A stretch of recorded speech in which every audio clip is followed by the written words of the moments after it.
Lions boy.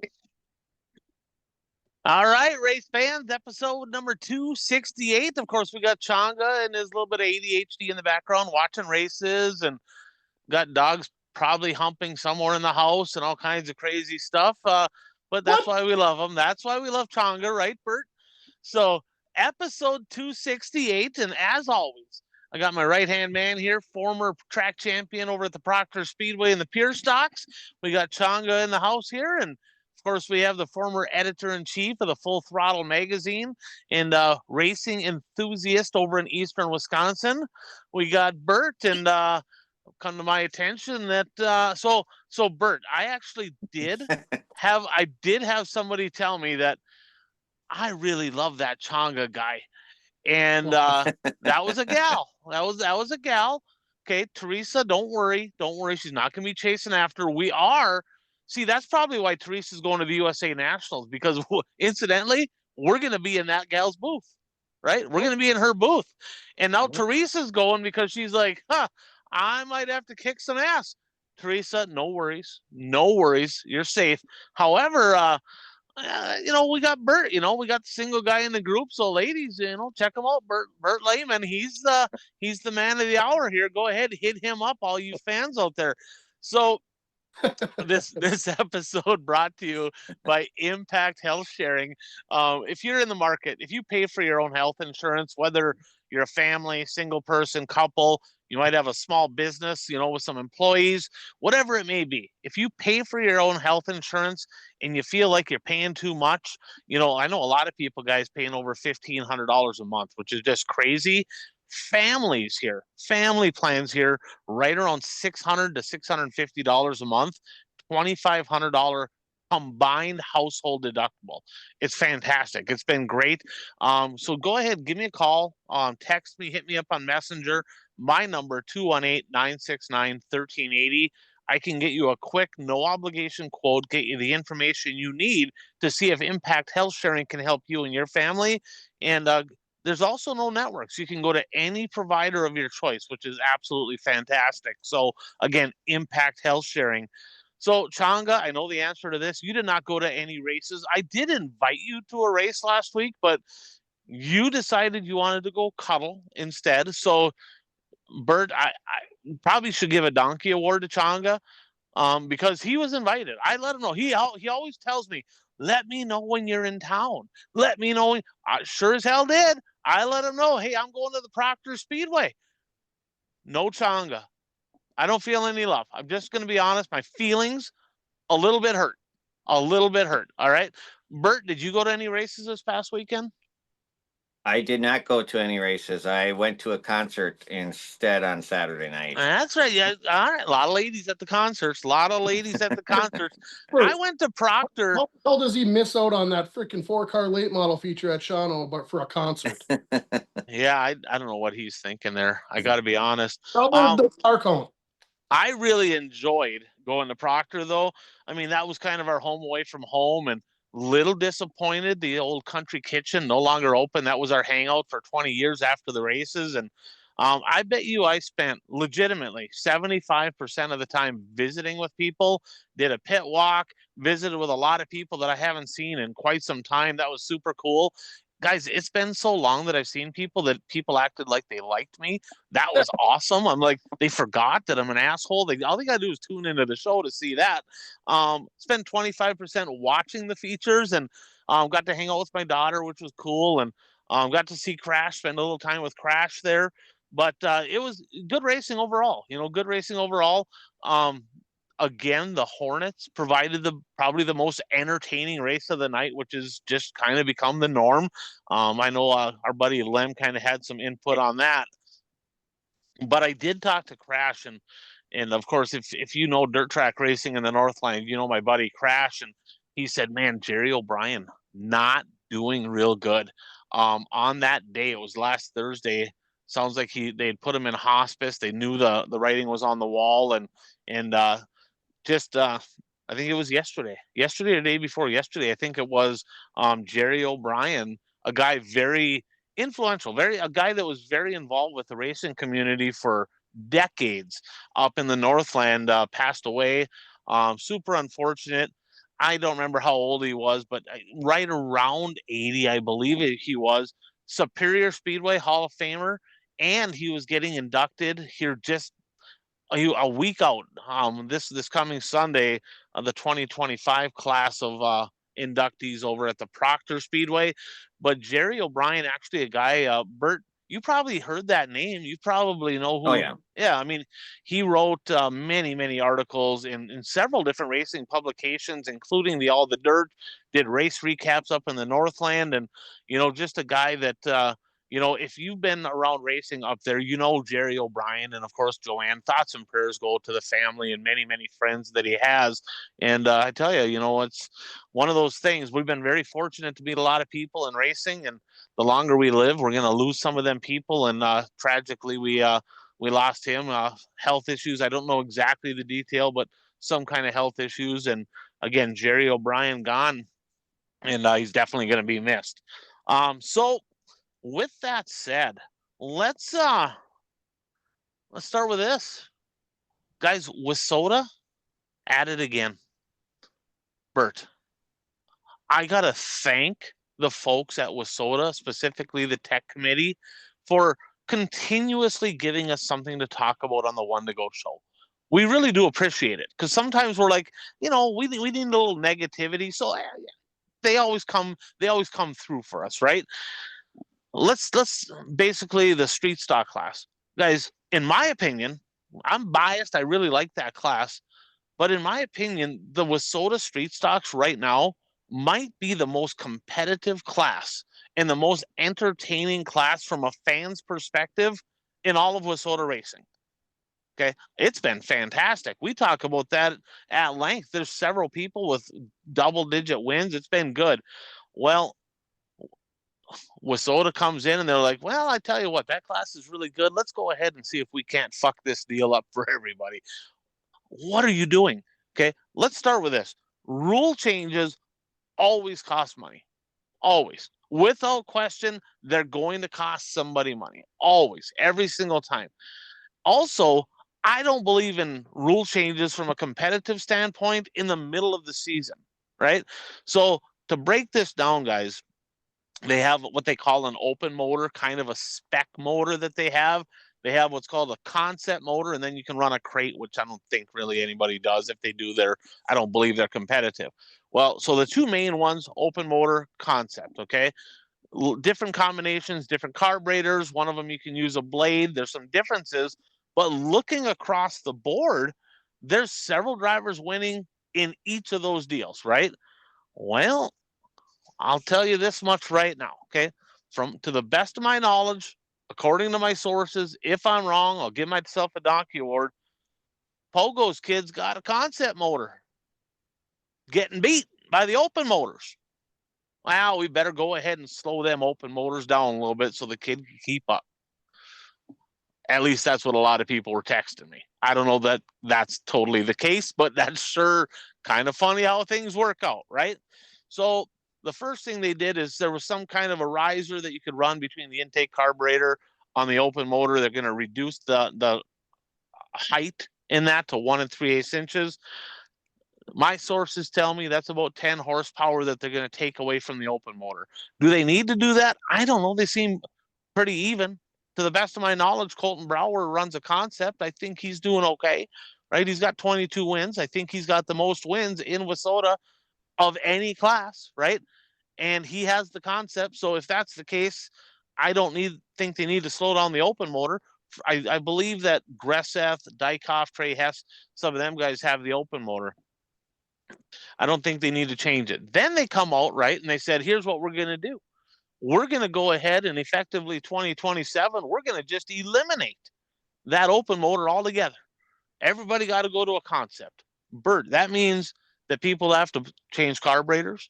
They'd have to change gears, buy a whole new engine. It's like, what the hell are you talking about, right?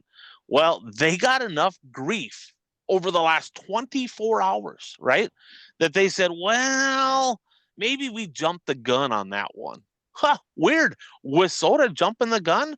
Knee-jerk reactions? What are they doing? So now they come out. There's another press release coming out, Bert, that is going to say, we're not going to obsolete that engine after all. we're just going to obsolete a couple different sets of cylinder heads on that motor, which for the most part sounds like that ain't a big deal. They're going to go to the EQ head on the open motor. So now they changed their mind miraculously in 24 hours. In my mind, they just literally are so short-sighted with the rules making process. If in my mind, right, tell me if I'm wrong, if you're changing an engine rules, a rule in the engines for any of these classes, don't you think you should contact pretty much every engine builder just to get their thoughts and have some educated background and research on the rule change? Several engine builders are like, shit, they didn't talk to us. I don't know what they're doing, right? And engine builders are like, well, this will make us money. I mean, at the end of the day, it's going to help them. But the engine builders didn't want this either. But very competitive class, unnecessary in my mind to change any rules at all. Sounds like they're probably ultimately going to get it right here. But boy, they had everybody pissed off for 24 hours. So, Bert. Well, first of all, I'm not a motor guy, so I don't know what all this stuff does, but I agree with you that, changing rules in the middle of the season, that's never a good idea. I mean, I don't care if it's racing, baseball, business, it's just not a good idea to do that. And,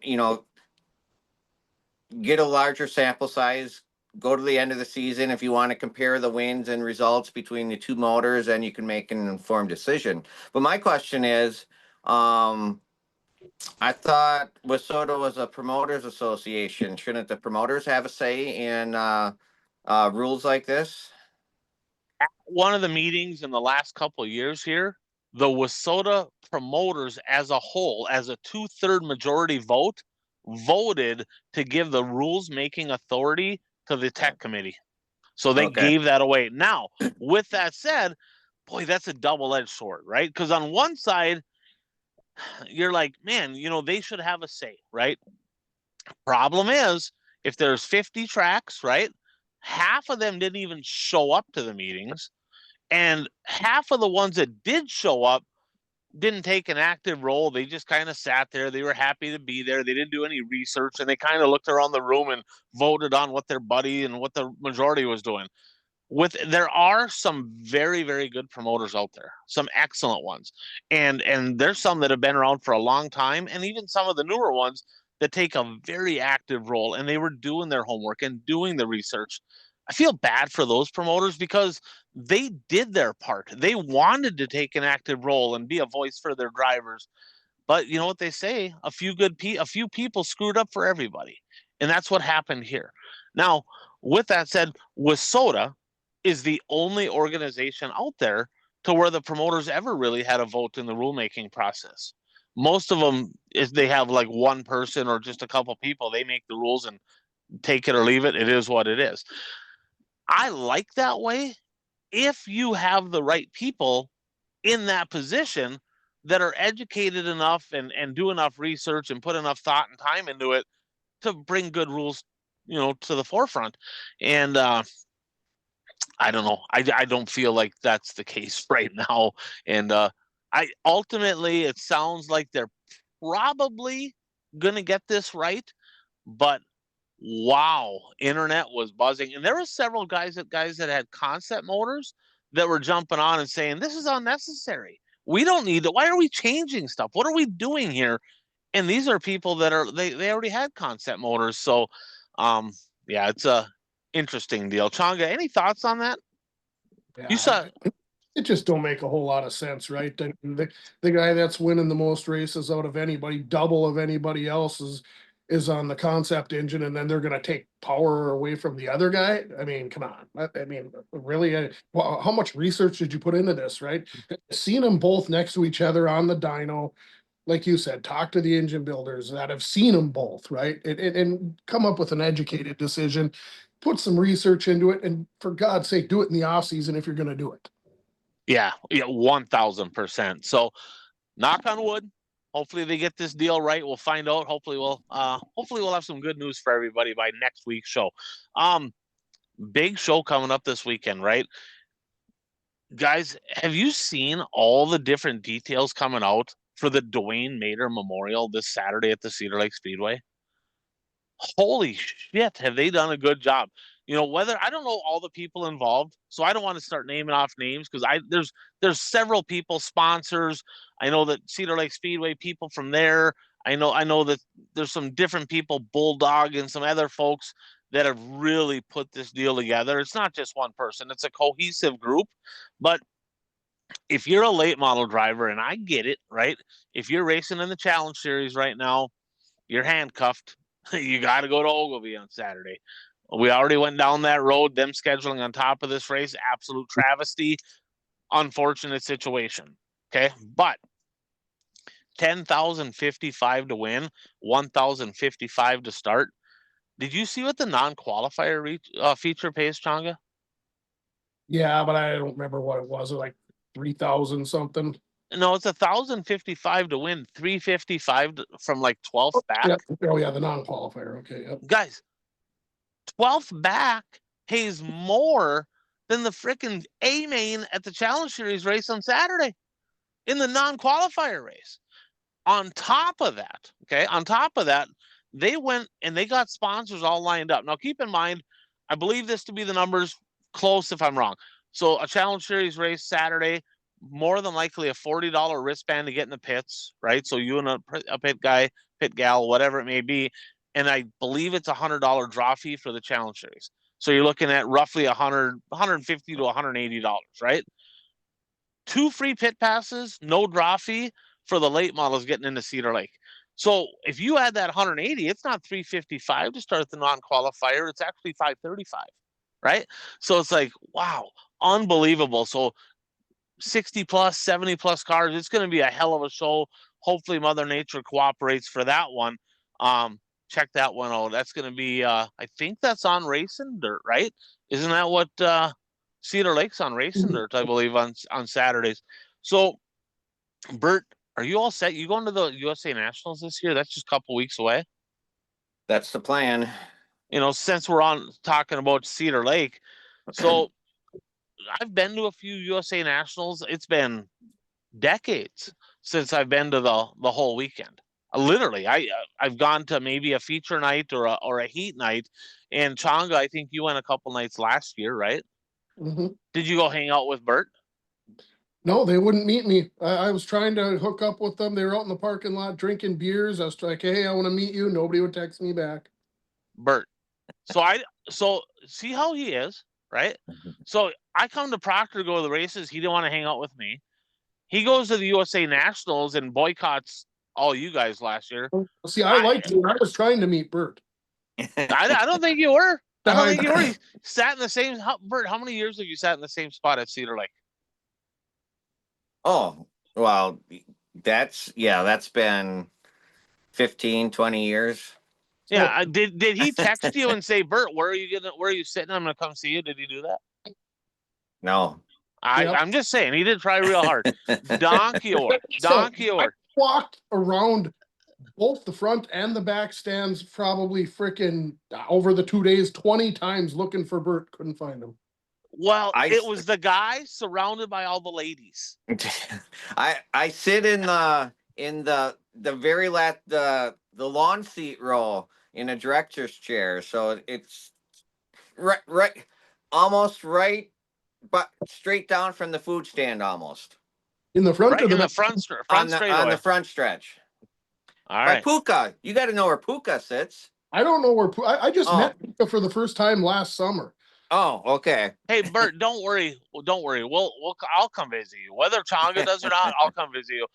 So, Bert, how many years have you been going to the Fans Fun deal? I haven't gone for probably the last 5 or so, but before that, I had probably gone to, I don't know, 5 to 8. Are you going this year? No. Bert, are you going this year? Maybe. Bert, Bert, are you going this year? Okay, you're coming around. Changa and I are going. My daughter Whitney's going, and Teresa, I believe, is going. Right. So I've never been to it, and they've done a great job. That's a really cool deal that they add extra money to that. We're gonna check that out. We kind of have our plans set up. Come visit us. We'll let everybody know where we're gonna be. I know that we're gonna be there all 3 nights. Changa, go ahead, and then I got a question on if somebody should get a donkey award here. I should probably get a donkey award for this, but like, my ADHD is watching this over here, so I got 3 guys in the show already, 2 heat winners, and now it's freaking pouring. Is it? That's why training. Yeah, That's why training. So, you guys win their freaking heat race, both of them from 4th. well, they won't cancel. They'll just continue on. Yeah, they'll just continue on. So you'll be fine. All right.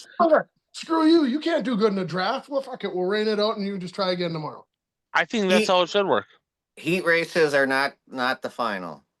Yep, correct. You get no points for heat races. I understand you got to get into the feature. I had 3 guys in the feature and 3 heat races.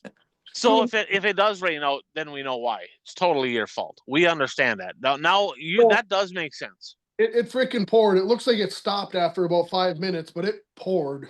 Nice. So that track needs a little moisture. That'll make it cowboy up. That's what them sprint cars need. So here's a question for you, Bert. So Joseph Joyner a couple years back was a Fans Fund driver, right? Yeah. Okay. Now they have the Hunt the Front late model tour. USA Nationals is an established crown jewel dirt late model event. I look at a crown jewel as the competing series, Lucas Oil, takes the weekend off so their drivers can go. That's kind of a criteria for me. One of the criteria. Long-standing, established, $100,000 to win, biggest paying event ever at the USA Nationals. And the Hunt the Front series, a former Fans Fund driver decides we're going to schedule a pair of races that weekend against the USA Nationals as a former Fans Fund driver. To me, Joseph Joyner, Hunt the Front, straight up donkey award for that bullshit right there. Thoughts? Oh, I can't disagree with you. I mean, was this on their schedule at the beginning of the year, or did they just add it? No, I think it's been on there the whole time. Oh, okay. So they plan to run against the USA Nationals, and I get it. Not a ton of their guys will come up, but Jimmy Owens ain't coming to Cedar Lake now, right? So he's leaning to hunt the front points. A guy like Zach Mitchell, who's been really good, it would have been fun to see him maybe come up to the USA Nationals for $100,000 to win. We already know there's too many races scheduling on top of each other. I get it, opposite side of the country, but Lucas Oil doesn't even schedule against this race. Why the hell are they doing it? So that just kind of chapped my ass when I was looking at some things here this weekend. What else we got going on here?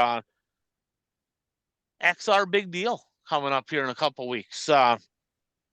Ogilvy, 125,000 to win for modifieds, 25,000 to win for B mods. Over or under, guys. Made a bet today with a guy. I made a side bet with my buddy Brian Hobbin. I said there's going to be 70. I set the number at 70 for the over and under modifieds for 125 grand to win at the Big O here in a couple weeks. Okay. 71A or more, he owes me. 69 or less, I owe him. What do you guys think? We're gonna hit the over on 70 at Ogilvy? Feels about right to me, to be honest, especially now with the schedule change that came out today, making Thursday the qualifying day, and now there's some people that weren't planning on being there Thursday, and they changed that. So what Chong is talking about, Bert, I don't know if you saw it, is earlier today they put a schedule change out. So originally it was Thursday practice, Friday time trials and heat races, Saturday alphabet soup A main. Okay. Today they put a deal out. Thursday practice and time trials, Friday heat races, Saturday alphabet soup and features. And the internet lost its mind. They were pissed. They're like, what the hell are they doing? And there was people, calling them every name, extortion guy, fraud. And they're like, this fucking guy, right? I'm like, oh my God, people are losing their shit, right? Half these guys don't even have race cars. So it just is what it is. But they're like, why the hell would he schedule time trials on Thursday? They're like, well, that way everybody has to buy a wristband because not everybody's going to go to practice. Now he's forcing them to go there 3 days. Well, after deliberating on all that, taking the feedback, they talked to Ogilvy, talked it out. XR decided, all right, back off. Whoa, settle down.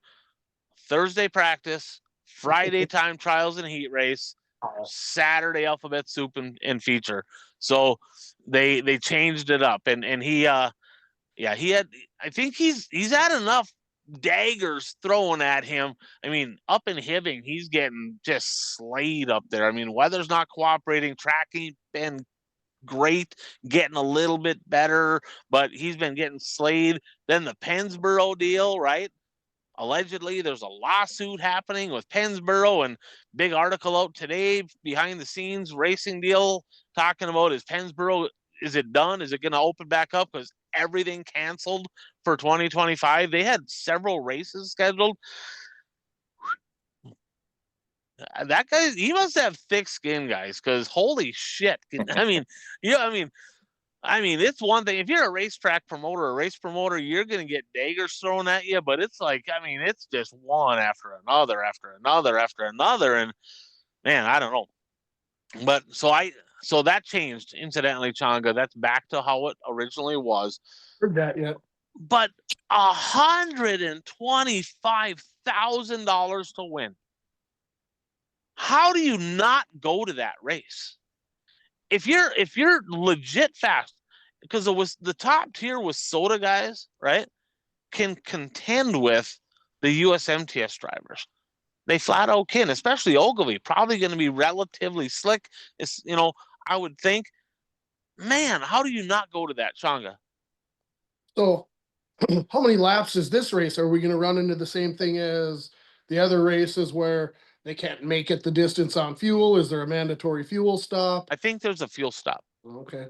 So think. what are you putting the over under on for WISSOTA cars that actually go to it?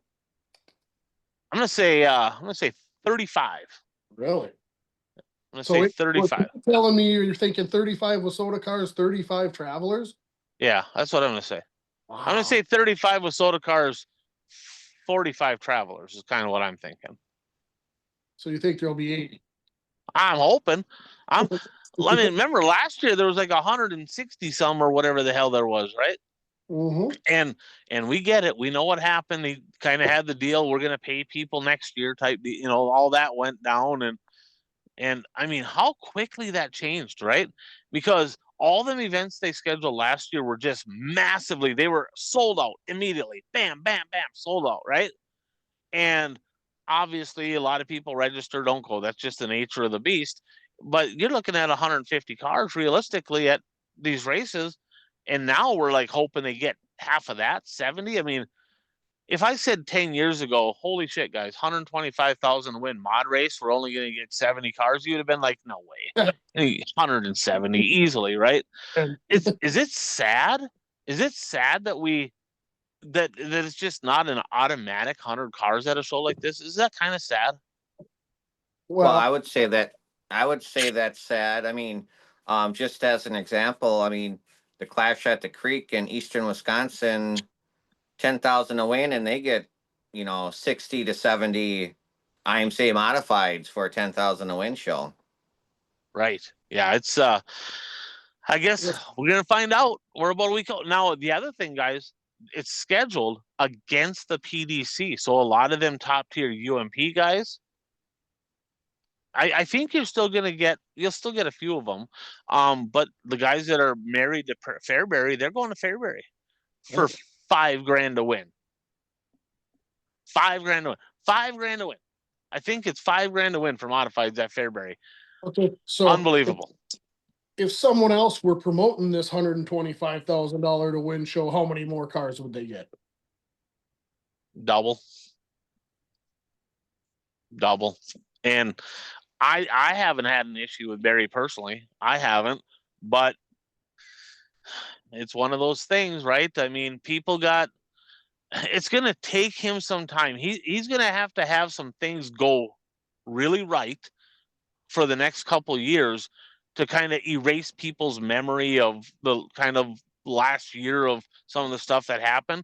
I mean, again, late model drivers probably should thank him, right? Because all the pay went up in Lucas races, World of Outlaw races, because of the XR Super Series. He's done a lot of good things, but You know what they say. You do one bad thing, that erases 5 good things that you do. That's just the way it works. It's just the way it works. And hopefully that shows a success. That's a lot of money on the line right there. Hopefully it's good.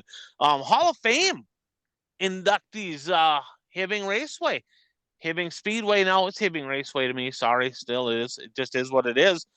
Old Rudolphus. Guys, my dad, Rudy Aho, actually getting inducted into the Hall of Fame. Finally, longtime new racer, car owner, former tech guy, track president, brought the World of Outlaws there, caught all the back in the day KME, wasn't KME then, but all the illegal Pat Capella cars. Just going to go ahead and point that out. He caught all them as a tech guy. Probably going to get yelled at for bringing that one up. Jeff Ruzich, remember him? Changa, he was a hell of a race car driver. Glad to see him inducted. Troy Vidal, Mohawk Salvage getting inducted.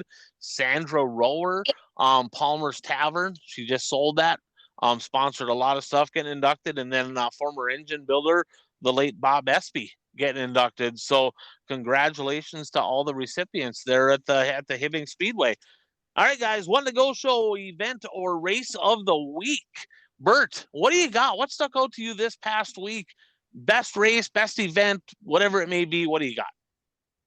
Well, we're recording this on Wednesday night. I didn't watch much racing over the weekend, so I'm going to cheat a little bit and go with Tuesday night's Lucas Oil show in Iowa. Tonga called that shit, by the way. We talked to him earlier. He said he's going to pick yesterday's race is what he's going to pick. All right.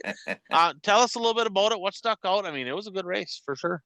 Oh, it was a great race. I mean, well, in the early portion of the race, it wasn't that great because it was topside dominant. So all the cars were just running the cushion. And if you listen to, well, Bobby Pierce won, but if you listen to his post-race interview in Victory Lane, he said that he was waiting for somebody to start, throwing sliders and nobody would. So he said, okay, I guess I got to start doing it. So then, they're throwing sliders like crazy and three wide in some points. Just all around good race. Well, there's another thing that stuck out there, Bert. It used to be a half mile. I saw your chatter there on Facebook. We're stalking you. Don't think we're not keeping an eye on you. You and old Vertigan over there, kind of throwing comments out there. Because Changa, I mean, there's a contingent at Shawano that's like, shorten that place up, get more race cars. You get rid of the half mile, shorten that up to a 3/8. You'll get more cars. Plain and simple. It just is what it is. And there's a contingent of traditionalists. They're like, no, Shawano half mile track. You can't be screwing with that. So kind of that battle back and forth, and Bert throwing some shade. Hey, this place used to be a half mile too. Boy, it looked pretty good now, didn't it? So and you just weren't saying, wrong. Just saying. That's all I said. You guys are fucking troublemakers. That's what you are, I tell you. All right, and fair enough. All right, that was a good event for sure. Changa, event of the week. What stuck out to you this past week? Well, he did kind of steal my thunder there, but I was somewhat prepared for it. So I'm going to go to last Saturday at Rice Lake. They had the street stock tour there, and I'm telling you, man, what a banger of a street stock feature they had there. You could have thrown a blanket over the top 5 the whole race, side by side by side. It was incredible. Parker Anderson coming out of a mini retirement, bringing her home checker.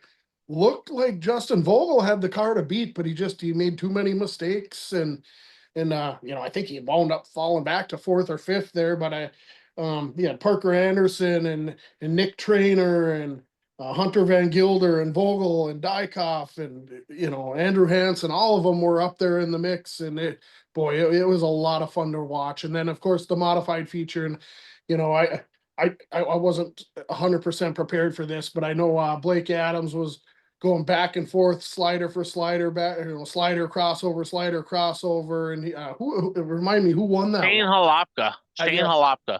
Well, and then there was kind of a donkey award at the beginning of it. I can't remember who it was, but the pole sitter drove through a tractor tire and gave the lead to Halopka to begin with.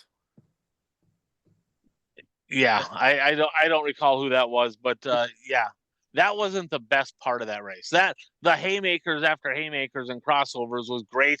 And again, the street stock race was epic, right? I mean, so let's go ahead. Let's mess with the rules here. Street stock racing, you got a great battle for the win in that deal. Let's go ahead and mess that up. I'm here to tell you, Parker Anderson being back in a street stock is really good for street stock racing. That kid is super talented, and good to see him back. He got second the next night at Granite, and he's kind of getting dialed in for some of the specials here. Pretty excited to see that. So yeah, Rice Lake, great track over there. They had good racing at Rice Lake. You know, a lot of people, every racetrack can be good or bad. I mean, I've seen some of the best racing ever at tracks where I've seen some of the worst racing ever at. But Rice Lake, they've kind of gotten a little bit of a black eye over the last couple of years, but really good program this past Saturday for sure. I am going to go. Boy, I got two. I don't want to spend a lot of time on them, but I'm going to go. The first one, I'm going to go Andy Daly Memorial over at the Brown County Speedway in Aberdeen. Not going to get into much of the racing other than this. Superman Mike Stearns. So Andy Daly, I think he was a longtime sponsor and crew member. I think he raced too, but super good friends with Mike Stearns. Lost his life here, I think, a couple years back.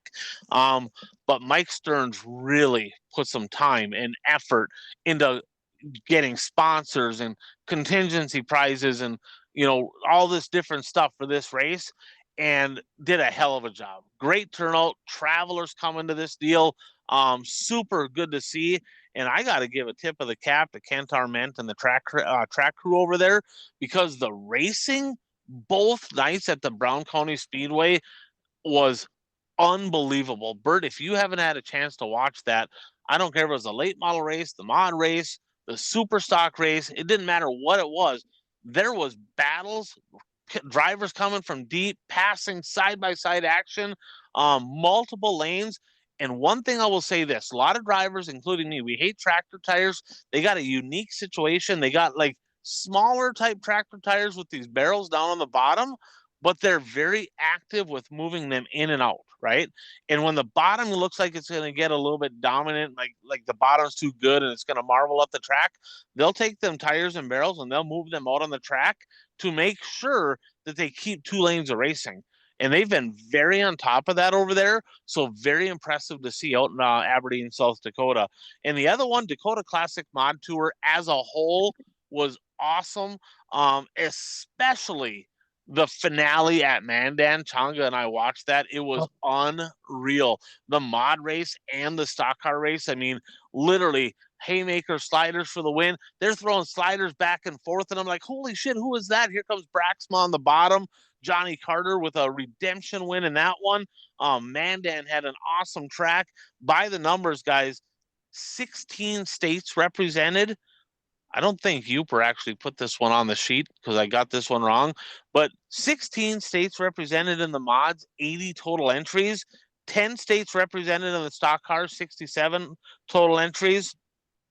Unreal racing, a long-standing tour that's been around for a very long time. Used to be Wissota, like a lot of things, used to be Wissota, right? And now it's IMCA. And for all of us people that are like, IMCA racing and it ain't any good. Boy, if you watch that Dakota Classic Mod Tour, I don't think it disappointed anyone. They did a hell of a job with that deal this year. All right, guys, let's jump into some studs and some duds. So, stud of the week, we got Bert Lehman here, ladies. Bert Lehman. Stud. So, studs and duds brought to you by our friend Brad Parson, Brad Parson Soil and Ag Solutions. So, if you're in Western Minnesota, North and South Dakota, and you're in farming, you're looking to do what? You're looking to make money. That's what you want to do. You want to be profitable. How do you do that?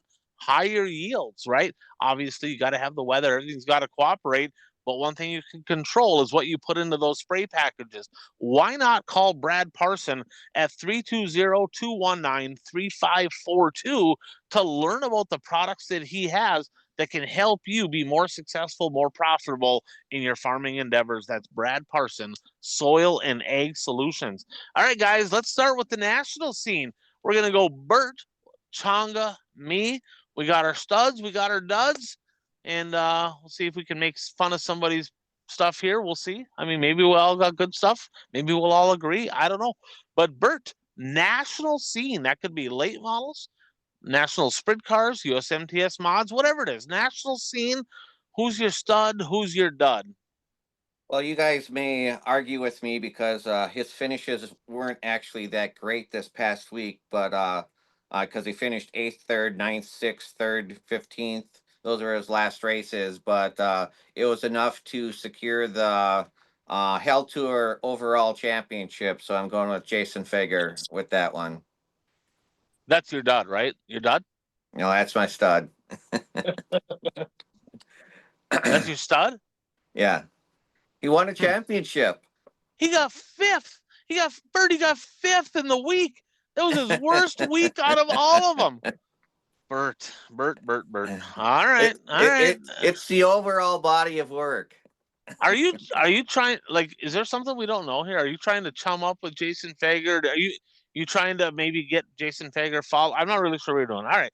I would have put, I'm not going to, but he would have been way more likely to be my dud. But I suppose probably the reason he sucked so bad this week is because Bert made a bold prediction. We'll get into that and probably jinxed him. So now he feels bad and he's going to call him a stud. All right. Who's your dud? Sheldon Haddenschild. In the last month, he's finished 10th or worse in 6 races and has only 4 top 10 finishes. So not typical results for him. Yeah, we'll see what he can do this week at Eldora, but boy, he's a hot, cold guy. And he's super fun to watch. He's highly entertaining, but the results just haven't followed. All right, Changa, stud and dud, national scene. My national stud's gonna be Bobby Pierce, obviously, right? He's your ex-boyfriend, one of my heroes, right? But won 3 out of 5, including a first and a second at Sharon last week. Probably should have won the second one, but packed a wheel full of mud with a broken mud cover. And then pretty impressive win from 7th last night, chucking sliders and driving by all the Lucas boys that everybody thinks are so great. So had that new car for 3 races. He's won 2 and got second the other one. 21 or 22 wins, leads the nation. I don't know if you're going to find a bigger stud in the national tour. Hey Bert, I bet Changa goes and visits him at Cedar Lake. Just saying. Hey Bobby, you're my stud every week, Bobby. This one's got 2 holes in it. All right, who's your dud? Devin Moran is my dud. I mean, he's on the struggle bus. His last 6 races, he's got a 12th, a 16th, a 10th, a 5th, a 15th, and a 9th. He's fallen to 4th in the points. He's 175 points behind Huddy now. Right? He has cooled off big time. There's no question about that. He was gonna be my dud of the week, and I was gonna lead off with did I miss some news? Did Devin Moran drop off of the Lucas Tour? Right. I mean, he's 175 points back of Huddy now, and he was ahead of him like a week ago. Okay? Is he 4th now? Is he 4th? He's now 150 points ahead of Elberson and 195 over Shep. And both of them guys are running really good and kind of on fire right now. And he's on the struggle bus. I mean, he better get his crap together or he's going to be in trouble even making the chase. So, Devin Moran, my dud right now. Well, since we're going to stick with the Hell Tour, I mean, I don't know. I mean, maybe my guys, maybe their week sucked. I don't know. Bert said Fager was a stud, but I'm going to go Zach Mitchell. Zach Mitchell comes his first week ever running with the Hell Tour. He only won 3 of 6. I mean, it's not as good as what Fager did. I think it's pretty good, right? It's pretty good. He won the week. I get it. He didn't win the overall points, but he only ran 1 week. I mean, I'm just saying. I don't know. I knew you were going to pick him, so I didn't. I was really close, right? So Zach Mitchell's been good, and we've been talking about him all year. He's been kind of good when the National Touring Series come to his area. He's been strong down in that area with the Hunt the Front. He's been good. The one that I almost picked, guys, I just about picked Trey Mills. Because he had 4 podiums. He dang near won that series. He got second in the 5th week of the Hell Tour. Had the point lead going into the final night, gets a flat tire. But 4 podiums for the youngster. What is he? 16 years old, I believe he is. I believe so. Great week for Trey Mills. Probably should mention Sheppy with his 9 podiums in the last 11 races too. But we only have so much time. Turbo is my dud. One top 5 in the final week. One top 5. And it was a second. Now, I get it. Shoulda, coulda, woulda, right? He probably would have won that one race where I don't remember who the lapper was, spun out in front of him, collected him, right? And the no-fault caution pimped him, and he got put to the back. So he essentially got screwed out of a win. But one top 5 in the final week for Turbo, that was rough. That was rough. All right, guys, let's go with the kind of local / regional late models here. Bert, what do you got? Stud and dud. Stud, I'm going to go with Justin Schmidt. He won the feature at the Super 6 race at Plymouth this last week. His previous race, he got a second at Outagamie Speedway in Seymour. He's raced 9 times this year, and he has 6 top 10 finishes in those 9 races. So he's putting it up front, especially recently. Yeah, he's been solid running consistently up front. Maybe not stacking wins, but running very well nonetheless. How about your dud? I hate to do this. He's a fan of the show. But I'm gonna go with Chris Ortel. He even posted on Facebook that he's struggling with this car a little bit. So he knows that he's struggling a little bit, but his last 4 races, he's got a 13th, a 6th, a 9th, and an 11th. All right, so this is the one to go show magic here, right? Exactly. So Ortel on the dud list. Ortel, let's get it together there, guy. Let's get it together. Former Silver 1000 winner, Changa. I don't know if you knew that or not. He's a former Silver 1000 winner in the modified. All right, Chris Ortel. All right, Changa, stud and dud, late models. My stud is going to be Chad Becker. He's won 4 in a row. He doubled up at Brown County this weekend at that Andy Daly deal, and then he got the win on Sunday at Casino. So I don't know how much more of a stud he can be than that for a week. 8 top 2s in his last 10. 8 top 2s in his last 10. The last couple of years, I would have said Cole Searing is the guy in South Dakota. Cole Searing's still a hell of a race car driver. Chad Becker just better right now. Just is what it is. There's a reason. Horns up. Horns up, baby. Horns up. He's that Longhorn's fitting him well. He's been pretty happy with it. That's for sure. Who's your dud? My dud, we never put him on the dud list, so I'm going to go with Shane Sabraski, right? He hasn't won since June 21st in a late model. He got an 18th place DNF and then a 5th place in in his last 2 races and, the most 2 recent late races. And God, we keep picking him and he keeps disappointing us. So yeah, Shane Sabraski, you're my dud of the week. Yeah, as good as he is. I mean, he's just something's missing. Something ain't right in that late model. You gotta reevaluate the way I do this crap though, because I did this with Jordan Hinkmeyer last week and it gifted you a win. Now I'm doing it with Shane. It'll probably gift you another freaking win this week. I need to not do that on weeks you pick that guy. Teamwork makes the dream work, buddy. Thanks a lot, man. Appreciate you. Yeah, so I had Becker on the top of the list, but I got a couple quick shout outs and I'll give you my stud of the week. Jesse Glenn's has been good. He's not my stud of the week, but he's been good. Back-to-back wins over at the Red Cedar Speedway. Also made the switch to Longhorn, by the way. So over in MB country, he's been running good in that SLMR deal too. Could be very, very dangerous. He's been quick. He could be a guy to watch here this weekend over at the Mater. Kevin Burdick's been good. He's got 2 wins. He got 2 wins and a third this past week, 6 on the year. Burdick's been pretty quick. Twin 25's coming up. Could be a guy. He's good at Superior. But my stud of the week, I'm going to go with Zach Johnson, the Millennial Farmer. A pair of wins this week. By the way, another Longhorn. 2 wins this week. He won at Monty and he won at Ogilvy. And speaking of that, his kid, they get a shit ton of cars in the Midwest Mods. Onyx Johnson, a quick shout out to him. 4th at Ogilvy, top 5 finish in the Midwest Mods there is good. But Zach Johnson's the guy, remember, multiple time Challenge Series champion, former national champion. The guy can race. He knows how to drive a race car. The guy's super talented. When he was looking really good earlier this year, then he kind of went into a little slump. He's kind of been up and down, but remember, he really ain't raced a full season of late models for quite a while. He ran mod the last couple of years. Could he be a guy the second half of the season to really keep an eye on? Challenge Series races coming up. I think he's going to be at all of them this weekend. The millennial farmer, Zach Johnson, is my stud. I'm going to go with a guy as far as the dud that, we made a lot of laps against this guy, Changa, Mike Belfi. 7 races on the year. Now, he made the switch. He went and got a Barry Wright Icon.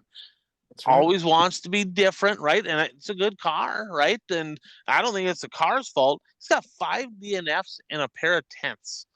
That's the bulk of his season. That's what he's got right now. So Mike Belfi, I kind of expected, he's getting a brand new car, doing something different. He's excited about it, but we're already through the mid part of July and no results whatsoever. He needs to turn this deal around. Mike Belfi, the dud of the week. All right, let's go to the modifieds.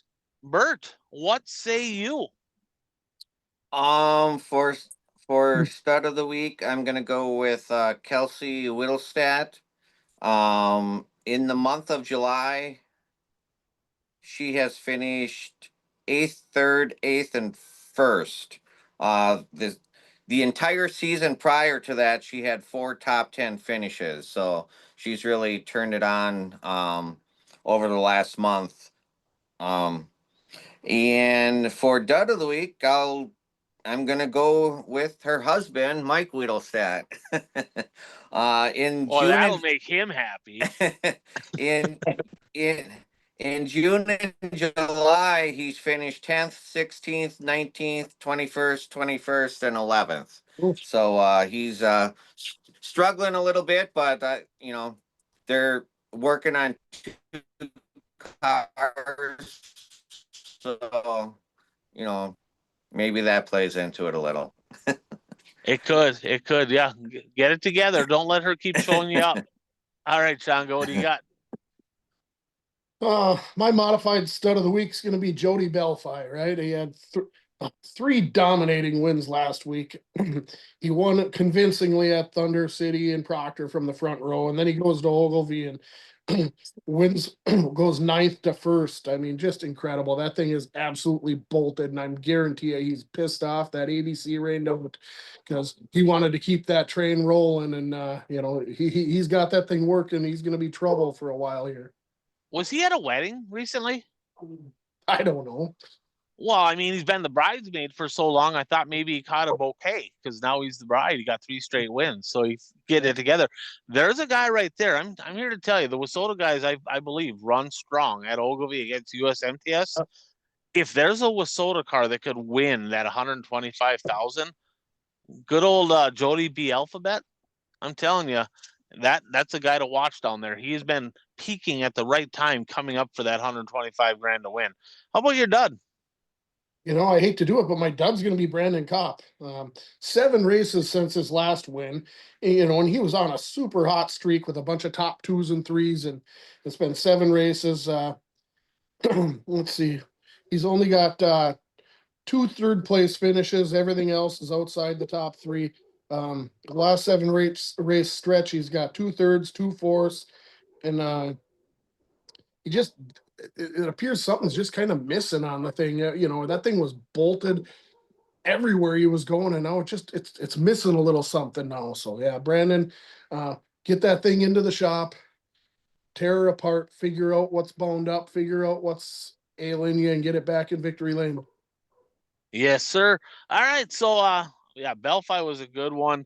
That Halafka Blake Adams was fantastic. I want to give another shout out to that. Got to give a quick shout out, Brian Hobbin. He was on the dud list. Remember a couple weeks back, I had him on the not hot list. after he was on the non-hot list, 3 straight wins at Madison, KRA, and Fiesta. Then he got third on Saturday at Madison this week. So Hobbin kind of peaking a little bit.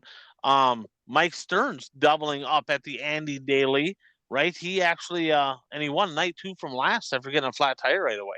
So he got put to the back. He came from the back. So and extra special for him to win both nights of that race. Super cool. Very cool to see that. But I'm gonna go Bryce Sword for my stud of the week. Remember, that's the same car that Zach Johnson drove last year, right? So that's the same car. So he's won 2 of his last 4.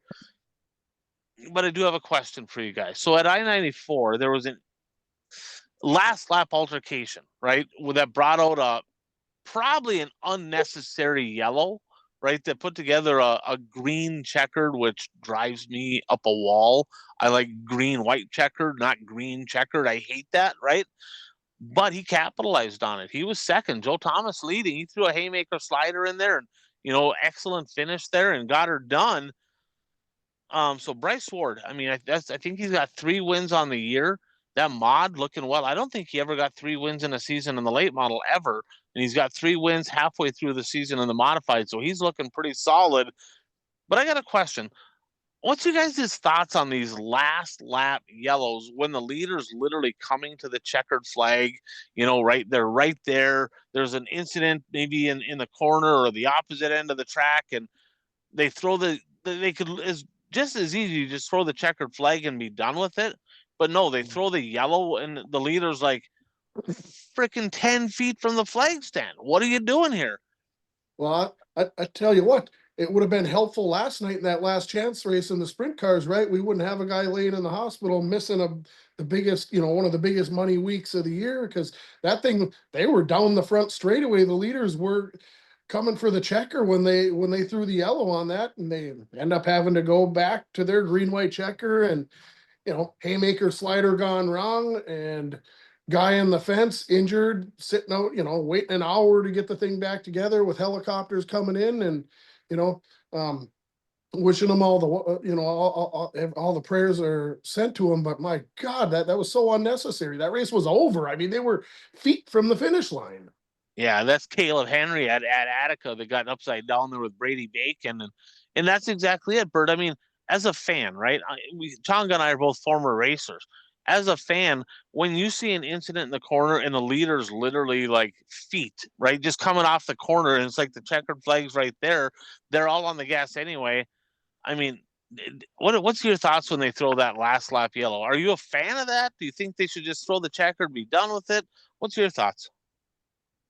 Well, I mean, I'm not a fan of it. I mean, it depends where the wreck is. I mean, if and who's involved in the wreck. I mean, if the wreck is mid-pack and there's still cars behind the wreck, I get you have to throw the yellow to warn those cars so they don't run into them. But if the wreck is at the tail end of the cars and there's no cars behind them, then I don't think you need to throw the yellow, because once they cross the start finish line, they're going to start slowing down anyway. So I mean, in Shawano, I'm not sure how it is at other area tracks here, but if the yellow comes out on the last lap, the race is over. They throw the yellow and then they throw the checkered. They don't go green, white, checkered. So I've heard leader plus 50%. I've heard leader plus 1, and meaning that if the leader and half the cars on the lead lap take the white flag, race is over. They score it from the last completed lap. Whoever caused the incident goes to the back. Pretty simple, safer. I get it. Green, white checkered's exciting, right? You want to put on a show for the fans. I get it, but sometimes it's just unnecessary. So I'm going to go again back to that Bryce Sword, your stud of the week. In the dud, I'm not even going to a-ho stat this whole deal. Cole Chernosky, still on the. I mean, he's good in the super. Struggle bus in that modified. Your reigning national champ. Boy, he just doesn't even look the part. I have no idea what is going on with that modified, but in no way, shape, or form does he look like a a car to beat right now in that modified. So hopefully Chernosky can get it together. I want to give a shout out here. Fast Lane Motorsports and Powder Coating had a chance actually to visit with Chris Bredding up at the Proctor Speedway this past weekend. Good to see him up there. But proud Fast Lane Motorsports and Powder Coating. They build the Galloper chassis. They do custom fabricating, sandblasting. They do great powder coating. They do a lot of stuff. They service a lot of racetracks, sell parts, tires, safety equipment. You need it. And they're the best sponsor in the #1 series in Wissota Racing, the Northland Superstocks series. We're just a couple weeks away from the final weekend of that. Excited for that. But give Chris a call, 715-682-3278 for all your racing needs. He can get you anything you need, and he's taken care and helped a lot of people. So Fast Lane Motorsports and Powder Coating in Ashland, Wisconsin. All right, super stock time, Bert. Got anything on the super stocks here? I defer to you guys. I figured you might. So Changa, you're dud in the super stock class. Well, this is getting to be old because it's 3 weeks in a row. I'm going to go with Trevor Nelson. He's won 5 out of 6. He went last to 5th the first night of that Andy Daly deal last week, and then he had a thrilling last corner pass, kind of Kurt Myers to national title contender, goes by him on the last lap, last corner to win the second night out there. So unbelievable race. Like you said, you told Brown County was great. They did a hell of a job with the track, and Trevor Nelson, he was definitely a stud out there. So he's my guy, a stud of the week. Blue and yellow 71 super stock. Of course it's fast. Yeah, that it's kind of a thing, right?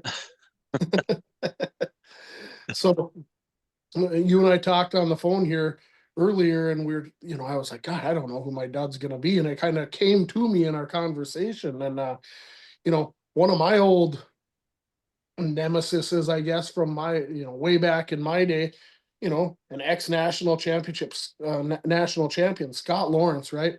So this year he's got 7 races in, 3 at Gondik Law, 3 at Proctor, 1 at ABC Raceway.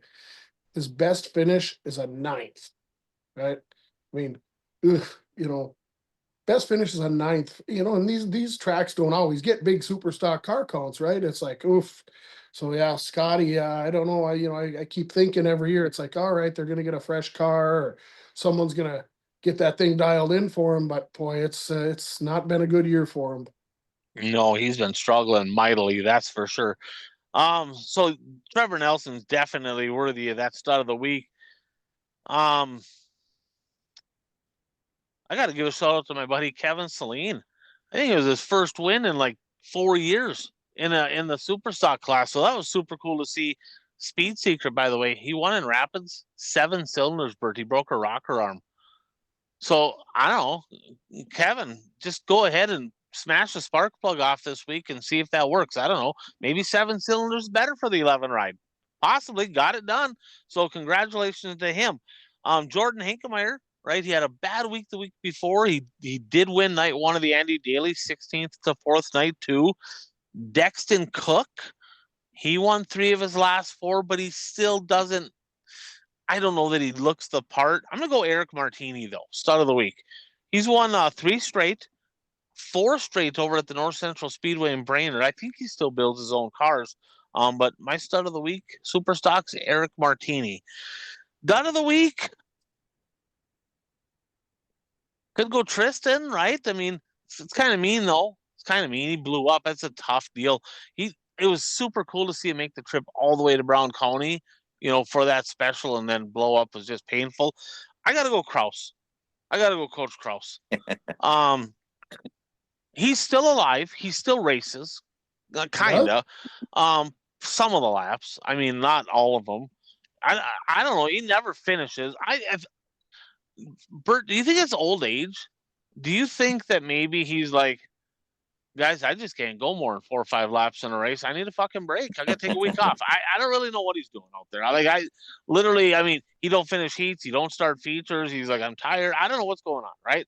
He's not on the show. He's afraid to get reprimanded by Wissota, right? He's kind of a little bit of a Sally.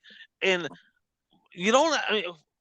I was wondering, to be honest with you, is he literally is he literally fucking pulling off because he's afraid to get teched because of the show? Well, that can't be a thing because he's not on the show anymore, right? And even when he does finish, he doesn't even know where the tech shed is. He parks by it, but I don't know. Coach Kraus, our dud of the week. Midwest Modifieds or Sport Mods. Bert? Sport mods. Stud of the week, I'm gonna go with JJ Vanderloop. He is the grandson of Jerry Munster, who is still racing, and he's in his 80s. But JJ Vanderloop, he won at Shawano Speedway last weekend. The race before that, he finished first at Outagamie Speedway in Seymour. So he's got 2 wins in his last 2 races. He also races a super late model on asphalt. And his last 2 races, he got a 5th and a 9th at Wisconsin International Raceway in Kaukauna. So I'm going with him for the stud of the week, and I don't have a dud of the week. Nothing caught my eye for a dud of the week. So Fair enough. Bert doesn't want to give anybody any juju, good luck, or anything this week. We will, but Bert don't want to.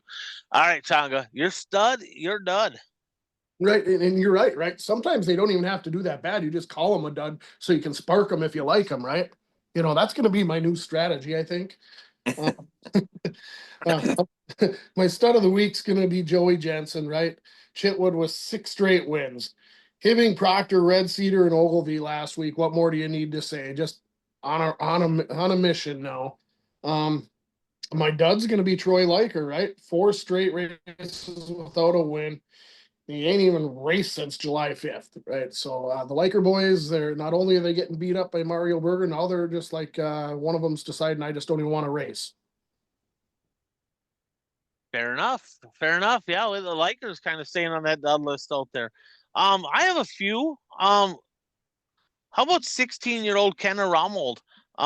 First career Midwest Mod feature win over at the Buffalo River Speedway this past Sunday. 2nd year in the Midwest Mod. She had several years racing in the go-karts, but congratulations on that first win. Super cool. Shadow Kitchener. God, he's been good, right? I mean, not a lot of wins, only 4 on the year, but earlier this year he won a 2,000 to win show at Red Cedar. This weekend he won the month of money, 2,500 to win at Cedar Lake. That's pretty worthy. Plus he has 3 Legends wins, racing in that Legends class as well. I got Super Mario on here, right? Mario Berger, 4 straight wins, 10 on the year. Not counting DNFs, guys, and his DQ, which incidentally was 2nd, had a part failure that caused the bar angle. He's like, it was illegal, made the right call. It was painful, but it was right. 17 podiums in 18 races, and the other one was a 5th. That's pretty solid. So he got tore down twice last weekend. Twice. Changa, on a scale of 1 to 10, how bad would that piss you off, right? So he was in Billings for a double header, gets tore down by a driver Friday, legal. Gets tore down by a different driver Saturday, legal. It's like, at some point, they're just fucking with them and they're just tearing them down because they're pissed off. Wear that as a badge of honor that you're winning, you're fast, and you're hurting people's feelings. That's all I got to say about that. How pissed off would you be getting tore down twice in a row, though? Well, I mean, and I don't know what he did, if he put a backup motor in or if he had to put that one back together, put it back in to race the next night. Either way, it sucks. It's a lot of work, and but all I can say is coming back from that, now I'm not going to be nice anymore. Now all you fuckers are going to get a Nerf bar into your left front tire because now you piss me off, 1,000%. And the thing is, how's the guy react? You get DQ'd after a 2nd place in that 10 grand to win. So, well, how'd he rebound? 4 straight wins. It don't get much better than that. So, yeah, that's a tough deal. We don't see many teardowns. I mean, it's rare. I mean, it's not really a thing. Maybe a couple more so in the Pures and the Hornets, maybe the Streets, than anything. From Midwest Mods up, you don't really see teardowns. And for a guy to get tore down twice in the same week, that's a little spiteful. But I'm gonna go with Jake Smith. That is my stud of the week right there. Bert, in his last couple weeks here, He won 10,000 at Sheridan, 3,058 at Fiesta City Speedway on Friday, 1,058 at Madison Saturday. Both of those were Timmy Imes ALS awareness races. When the money's on the line, that 21 car, right? A couple years back, in all fairness, he won the national championship and everybody was saying he's a cherry picker. He's going out to all these 7-car tracks and winning races, and he can't win when the money's on the line. Bullshit. Bullshit. He can't. Money's on the line. They parks it in Victory Lane. That's what he does. My stud of the week, Jake Smith. All right. My dud of the week, a guy that you would expect to see winning these big races. The nightmare, Lucas Rodin. The last couple months, guys, you know what that's been? A nightmare. When do you suppose his last win was, Changa, if you had to guess? Oh, A God, couple weeks ago? What would you think? I pretty much forgot he existed because I am not hearing a lot about him this year. I know he ran good out at that 10,000 to win race. I mean, he was in. Did he end up winning that with Second? No, Jake Smith won. Oh yeah. Jake Smith won. Yeah, but yeah. So yeah, that's Stay with me. We just said that 10 seconds ago. I know. Hi, I'm Tom. I'm Tom. I watched the race and I remember him being up front. But yeah, I couldn't even tell you. I didn't even have a guess. But I'm gonna guess probably freaking 7 weeks ago. May 23rd. Lucas Rodin, one of the best Midwest mod drivers in Wissota, has not won a race since May 23rd. That was it the one in the A? Didn't he win one in an A mod at like possibly? At He might have. Yeah, he might have.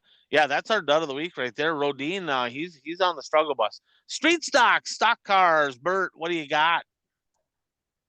IMCA stock car driver. I'm gonna go with stud of the week, Vern Stedgy. A couple weeks ago, he won his first feature of the season, and he finished second this past week.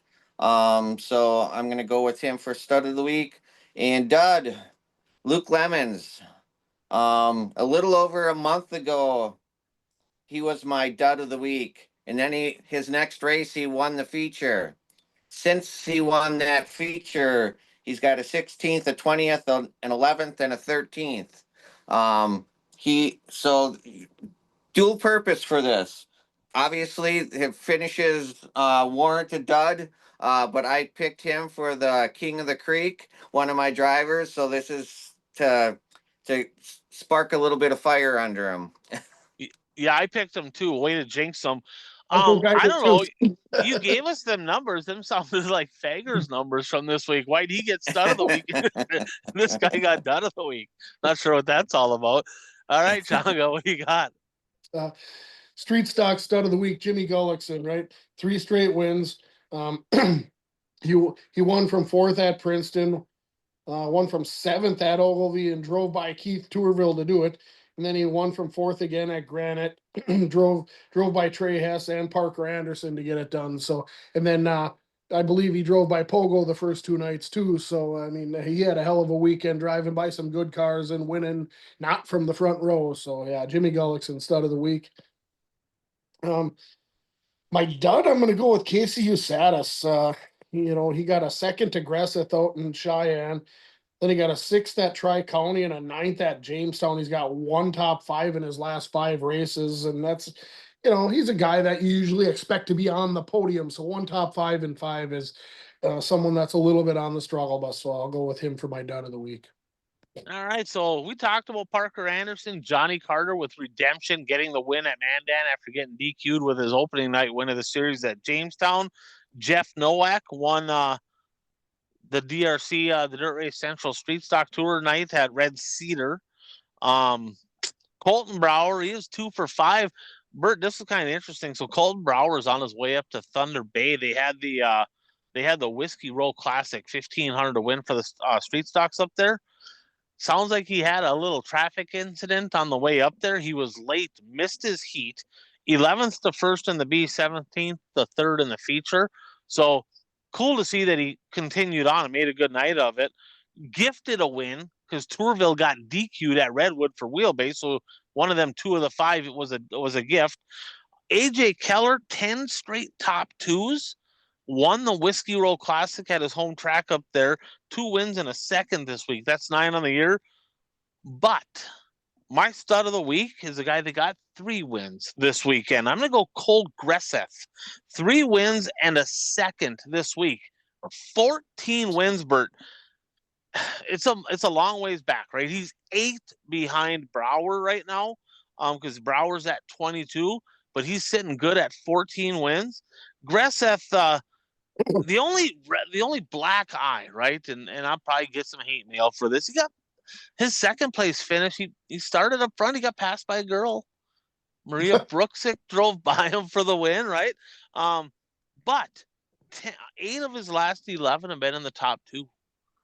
I mean, that kid's been good. That kid's been really, really good. So Cole Gresseth, my stud of the week. As far as my dud, Bert, knock. Oh God, here we go again. Who's there? Owen Owen who? 0-18. Justin Vogel, 0 for 18. He's gonna be my dud of the week till he wins. 0 for 18. He does have 10 podiums in 8 seconds in those 18 shows. Not like it's been bad, but almost winning is not winning. Justin Vogel, figure it out there, guy. Wolverine, Victory Lane, find it this week. Dud of the week. Grassroots. Bert. I don't have any grassroots, but I do have a question because you brought up the disqualification because of the wheelbase. How can you get disqualified for wheelbase? You know they're going to be checking wheelbase. I mean, I just remember being at the Wissota 100 and DQ after DQ because of wheelbase. It's like, you know they're going to check it. So, couple things on this, okay? So, first of all, I don't know that I necessarily trust the tech guy because Chonga was with me at the Red Clay one year. I think it was the Red Clay. Yeah, And I that guy wrong. yeah, we got DQ'd. We were on the podium. We got DQ'd for wheelbase. And Chonga's like, no, I want to measure your fucking stick. I want to measure your tool. And it was wrong. And they rechecked it and they're like, oh, I guess your wheelbase is good. So there is that. IMCA, incidentally, a wheelbase infraction is 2 spots. You don't get DQ'd. You get 2 spots, right? I saw this past weekend in Wissota. It's an automatic disqualification, which to each their own. But I don't know. I mean, Incidentally, it'd have to be on a street stock. It'd have to be a fucking bent trailing arm or something. That'd be the only thing. And you'd think you'd jam a drive shaft up the transmission if that was the case. Or you moved your mounts. That could be that too. I mean, you didn't start the race illegal. Maybe. I mean, it depends. I mean, I wouldn't think so. I mean, it could be anything. I remember being at a track one night, and in fact, it was up in Ashland in a late model. We got DQ'd in the late model Challenge Series show for wheelbase after a heat made the show, and it's because I got ran over. And the left front upper A-frame was literally broke in half, and the tire was all folded back. Chonga, you were there. We got DQ'd, and our whole front end was busted off the car. So right. I don't know. It just depends on the tech guy to answer your question there. All right, grassroots Chonga, hot, not stud, dud, whatever we want to call it. Stud, Cade Nelson, back-to-back wins last week. One at Eagle River and Cedar Lake, both places he started 5th. So Cade Nelson, stud of the week. My dud, I'm going to go with Dustin Holtquist, right? I mean, the guy's always up front, but no, he's not winning, right? Ashton Schwinn is winning. Dean Larson's winning, and he's not. And then to make it even worse, right? Dad beat him twice last week and won twice. So, yeah, Dustin Holtquist, dud of the week. Fair enough. I'm going to go a couple shout outs here. Caitlin Cole, 14-year-old gal from, she actually. Fucker. Huh? I had that. I was going to go. You did. She won. That was her first career Hornet win at Princeton, right? First ever win in anything. First ever win. Yeah. So 14-year-old winning in the Hornet division at Princeton. Congrats to her. Kind of a cool deal over at the home of the Chicken Shack in Bemidji. Blake Erickson won the Mod 4 feature, his 3rd of the year, on the same night, Dad, Doyle Erickson, won the mod feature. That's their second time where dad and son both won on the same night. That's always cool when that happens. But my stud of the week, I'm going to go second generation driver here, Parker Gilbertson. So that's Matt Gilbertson's kid.